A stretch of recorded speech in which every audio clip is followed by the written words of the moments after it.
మాతృదేవో భవ, పితృదేవో భవ, ఆచార్య దేవో భవ అంటాము. అయితే ఈ సమాజానికి కూడా మనం రుణపడి ఉన్నాం. సామాజిక రుణం తీర్చుకోవాలంటే మనకి ఆదర్శవంతుడు ఆత్మీయ మురళీకృష్ణ గారు. నిజాయితీ, నీతి, నిబద్ధత, తన జీవితాన్ని సమాజం కోసం త్యాగం చేసిన త్యాగ పురుషుడు. ఆయన వెనకబాలైనటువంటి శక్తి మల్లేశ్వరి గారు.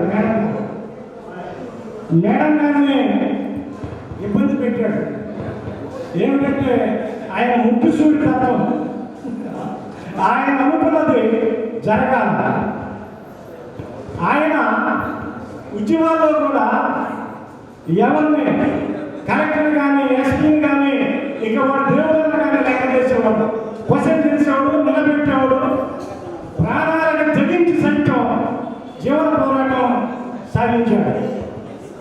కృష్ణేశ్వర గారు, మురళీకృష్ణ గారు, కొంతమంది వాళ్ళ సాంస్కృతిక దళంలో గుంటూరు జిల్లాలో 100 ప్రదర్శనలు ఇచ్చారు.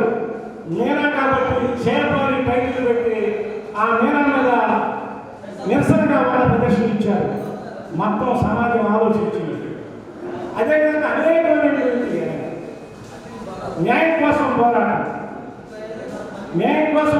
అని మొత్తంగా పేదవాడికి రాజ్యాధికారం వచ్చినప్పుడు మాత్రమే సామాజిక న్యాయం జరిగింది, సామాజిక మార్పు సంభవించింది.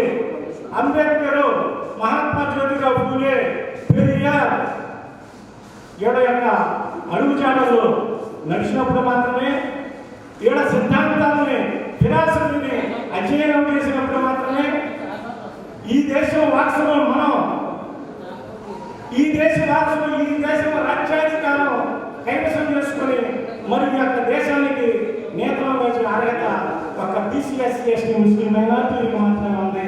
మెజార్టీ ప్రజలు అధికారంలో ఉంటారు. ప్రజాస్వామ్య దేశంలో మైనార్టీ జనసంఖ్య కలిగినటువంటి 1-2 కులాలు మాత్రమే స్వాతంత్రం వచ్చినప్పటి నుంచి ఇప్పటి వరకు కూడా రాజ్యాధికారం చలాయిస్తా ఉన్నాయి.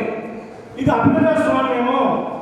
కాబట్టి బీసీ, ఎస్సీ, ఎస్టీ, ముస్లిం మైనార్టీలు 80% ప్రజలు ఏకమై చైతన్యమై రాజ్యాధికారాన్ని కైవసం చేసుకున్నప్పుడు మాత్రమే నిజమైన ప్రజాస్వామ్యం ఈ దేశంలో వెలువరిస్తుంది.